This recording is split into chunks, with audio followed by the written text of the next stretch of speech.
Okay, they've done it. They finally announced the date for the 2026 presidential State of the Union address to Congress. This is a good thing. It's a big thing. But there's some really weird things about this one that make it exceptionally different from what anything we've seen before. Now, the State of the Union address, first of all, I've heard people say in the past, they shouldn't even invite the Democrats. They shouldn't let the squad in. The president doesn't have any say over this, okay?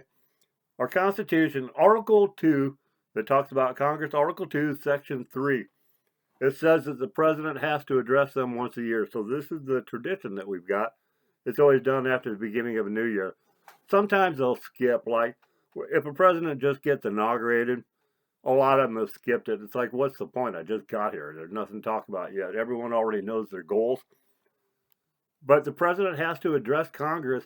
They have to talk about how things are right now and what they plan to do moving forward to make things better. Pretty typical stuff. Originally, they didn't even have this big deal. Washington and Adams, they just gave a little speech right there, a few reporters standing around. Thomas Jefferson didn't even bother doing that. He's like, I'm not talking to those jerks over in Congress. He'd write letters, give them to a courier, and the courier would take them over and deliver them to Congress. But now the way the tradition works, and this started under Woodrow Wilson back in the early 1900s, what they do now, they have these big annual addresses. And they have it used to be in January, it keeps creeping forward. This is the latest one that I'm aware of ever taking place. But Wilson started these big deal speeches. It's Congress that invites the president over to do it. We've got a problem. Some of these people don't know how to behave. We've seen this in the past. In Congress, there's a sergeant at arms, and he's supposed to be making sure that people follow the decorum. There are actually rules to this stuff because you're supposed to maintain the air of dignity in Congress. And we get people in there acting like the Democrats do, it gets out of hand. And they're going to really try to do that this time. This is going to be one of the big things about this State of the Union address. The Democrats cannot make it successful. They do not want the news that night and the following day to be about all the great things that Trump said, all the great accomplishments he's made. They don't want it to be positive about Trump. They're going to make it about them. That's what they do. We've seen this in the past. It's Democrat Children's Playhouse. That's what they do. We've seen them in the past. They come in, it's like when all the squad members and their supporters all came in dressed in white so they would stand out in the crowd because it's all the stuffy black suits usually, right? No, they sat there. They even went as far as to start bringing stage props. They had their little signs, and they had all different kinds of things on them. One of them said liar. They have all kinds of stuff. And they hold up these little signs like ping pong paddles because it is just a game to them.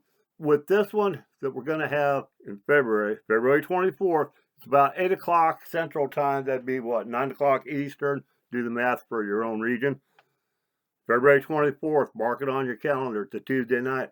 I think one of the reasons that Trump waited this long to announce and why it's going to be so late in the year, there's things they have to get out of the way first, things that he wants to be able to talk about then because there are some real hot button issues going on right now.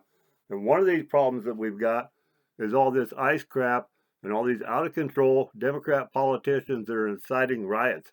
They're stirring up their people. They're trying to foment civil unrest, and it's dangerous. And now we've gotten people killed over it. That nutcase, oh, that poor mother, the one that got a couple of her kids taken away because of her abuse. They're crying about that, and that stuff is out of control, and it may get a lot worse fast. Trump doesn't want to go up and give a State of the Union address in the middle of something like that. But we got the international stuff that deal with Venezuela, now Cuba, Greenland. Iran is acting up. We've got a lot of problems going on, and they're hot button issues. I think he wants to be able to get up there and address the solutions that he took and the progress that he made. Let's hope it plays out that way, that he can. However, we got some other things we got to consider. We've got a real problem in this country right now because people are not happy about the Department of Justice. That's something he needs to get settled because he can't brag about it right now. The American people, even the Trump supporters, I hear them complaining about it all the time. This is the black stain on the presidency. We do not have equal justice in this country. We just don't have it. We know it. The top tier Democrats never get prosecuted. In the first 4 years of the Trump administration, top tier Democrats never got prosecuted. We see all the gangbangers and everybody, that all the low level people, the rank and file Americans, they get busted. Low level Democrats will get busted. The top tier people get away with everything. Right now, these protesters are going out and interfering with ICE operations, actively interfering. You can't do that in a bank robbery investigation. You can't do that in a drug bust. You can't do this. And it's being allowed. Even the feds are allowing it, and I think that's bullshit. But these state governors are doing it. They've got to handle these states a lot tougher, and we need to hear from Trump what he's going to do to finally contain the out of control politicians in these states that are inciting violence and action against law enforcement. That has to be handled. Of course, we're going to have a lot of problems during the presentation of this State of the Union. They can't let him have a good one. They're going to react. Like I said, it's children's play theater for the Democrats.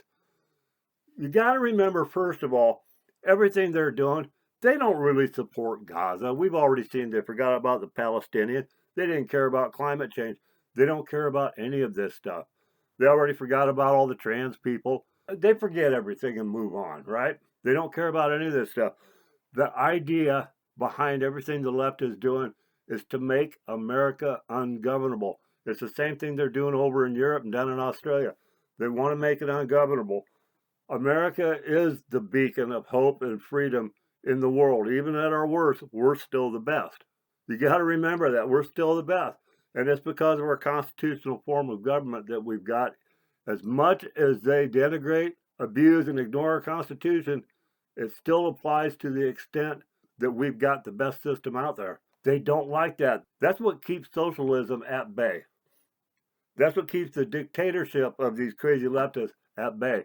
They want to make America ungovernable so that they can replace the system with something more to their liking, and that is not good for anybody.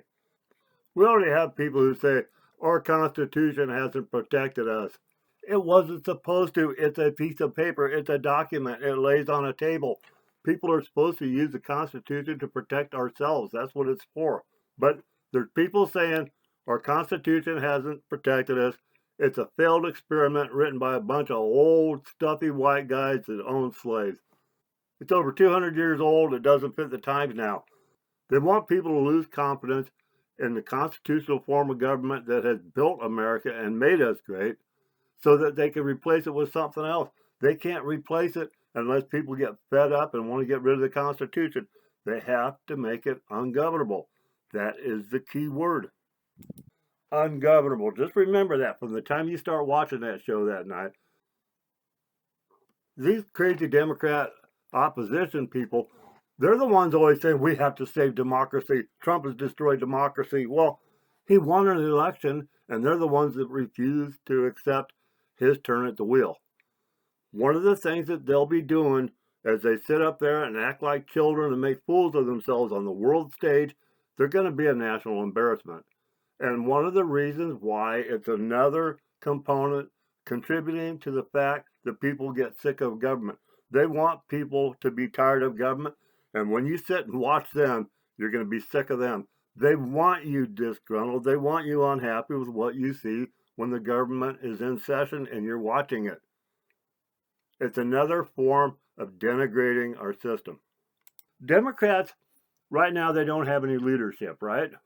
No one really knows who's in charge over there. It's a mess. You know, this is where the squad became famous. Remember the four women? Oh yeah, they're all different colors. Why, they're not white. They must be better. The squad. Well, I always called them the squids. I mean, look at them for obvious reason. It's the squids. The squad, that's how they became famous, was from their antics in the State of the Union. So whoever wants to be the rising star in the Democrat going ahead toward midterms, as their power struggle unfolds, someone is going to act up to get themselves some camera time. It used to be a big deal. You would watch this stuff, you'd watch what the president said, and then they had the rebuttal afterwards from the opposition party. That used to be the big thing. What did the rebuttal say? What came out? Who was that person? Who's the rising star? Well, those people haven't turned out to be rising stars. They're basically a bunch of losers. half the time you never hear from them again. Nobody knows who they are when they're talking. But whoever does it this time is going to be what they deem to be a rising star. But the antics of the Congress people that are on the floor, the chaos, the bizarre actions that they plan to disrupt this thing, that's going to be the people that want to be the rising stars moving forward. It's like Al Green did when he basically made a fool out of himself. It didn't work for him. But somebody in the Democrat Party, there's going to be several somebodies, they're going to act up so that they get the spotlight because they want to be the rising star in the Democrat power vacuum that exists right now. It's like the 4-year-old child that doesn't know how to act in public. Mom and dad haven't taught them very well. They get out in public and they scream and they carry on because they're not getting enough attention. So they put on a big show. They have their little child tantrum. That's what we're going to be seeing for the Democrats because they want to steal the spotlight away from Trump. They want all the discussion afterward to be about what they did during. They don't want it to be about the presidential address because they don't believe in our democracy or our Constitution or the dictates of it. They don't care about you being informed or your right to be informed. They don't think the president has a right to speak to you. We're going to have one situation that pops up in the middle of this State of the Union somewhere that is going to demonstrate the extreme of the low character of the Democrats that are in the chambers.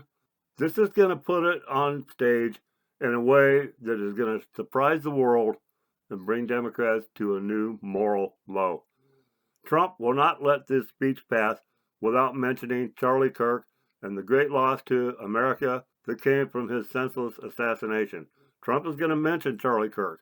And when he does, the Democrats are going to react in a very disgusting, low-class form. You watch. There's no way Trump's going to leave Charlie out of this.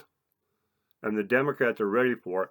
They already know what he's going to say before he gets up there. They picked their target points. They are ready. They have their props. They're ready to ambush him at different stages of this. They're prepared for the select target topics. Charlie Kirk is going to be one of them. And it's going to be disgusting. That's something that's going to be very important to watch for. So remember this. Mark your calendars. February 24th. It's going to be a big one. It's going to be crazy. Trump's got some explaining to do.